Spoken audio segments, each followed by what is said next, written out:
On September 11th, 1999, Slipknot played a show in Cleveland, Ohio. They started the set with Sick, but as they played, the members of the band were pelted with flying objects, including padlocks and 9-volt batteries. As the show ended, Slipknot invaded the crowd, and a brawl broke out between the band and the attendees of the show. Why were people throwing things at Slipknot? One word: Mushroomhead. One of the most infamous feuds in heavy music was that of Slipknot and Mushroomhead, two masked bands that rose to prominence in the 90s that had looks to match the intensity of their music. But how did the rivalry start, and what happened? In this video, we'll look back at the origins of the conflict, whether there was a winner, and if they still have beef with each other today. Before we get into the match, we have to introduce the opponents. Mushroomhead formed in Cleveland, Ohio in 1993 and were originally a side project for the 8 members. They released their first self-titled album in 1995. Their second ever show was opening for GWAR, and afterward, the members decided to quit their other bands and take Mushroomhead seriously. Slipknot formed in Des Moines, Iowa in 1995 and initially had 6 members. Their first ever release, Mate, Feed, Kill, Repeat, came out on Halloween in 1996. By the time their self-titled debut came out in 99, their 6 members turned to 9.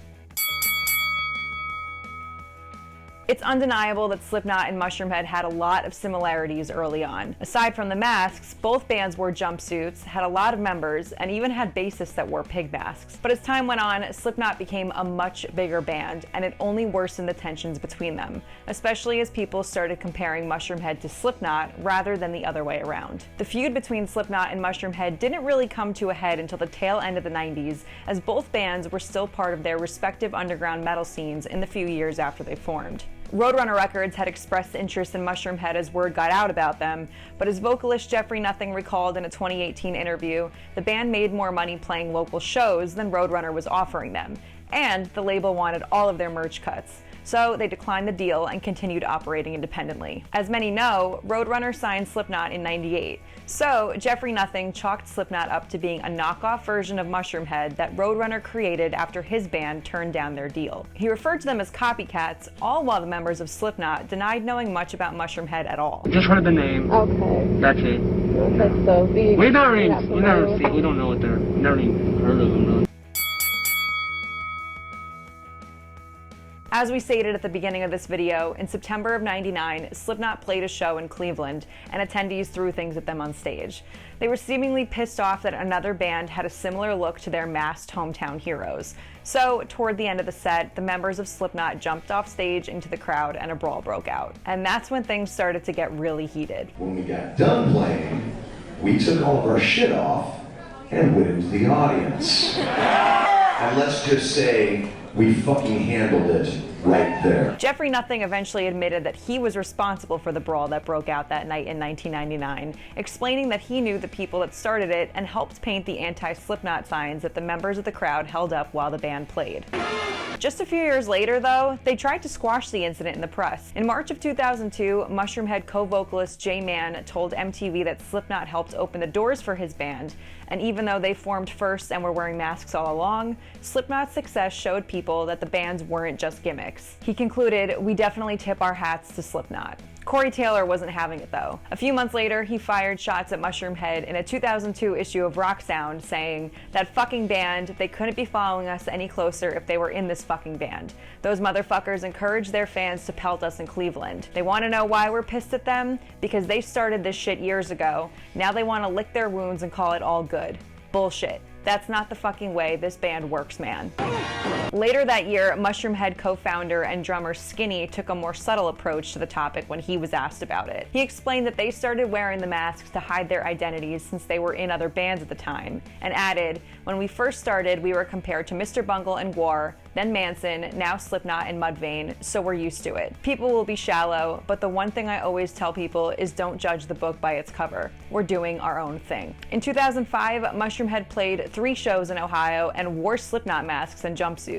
And while they assured it was just for fun, it seemed to perpetuate the situation even further. An attendee told Blabbermouth that the crowd chanted "fuck Slipknot," and vocalist Waylon Revis egged them on. Before we get any further, I just want to quickly tell you about Loudwire's online merch store, where you can get t-shirts, hoodies, mugs, stickers, pins, and a lot of cool other things, including our new 80s and campaign merch collections. Check it out now at loudwiremerch.com. That same year, Corey Taylor was asked about the feud again in another interview. He responded, "I'm tired of it. I'm tired of this. We've tried everything that we could to squash this between ourselves and Mushroomhead.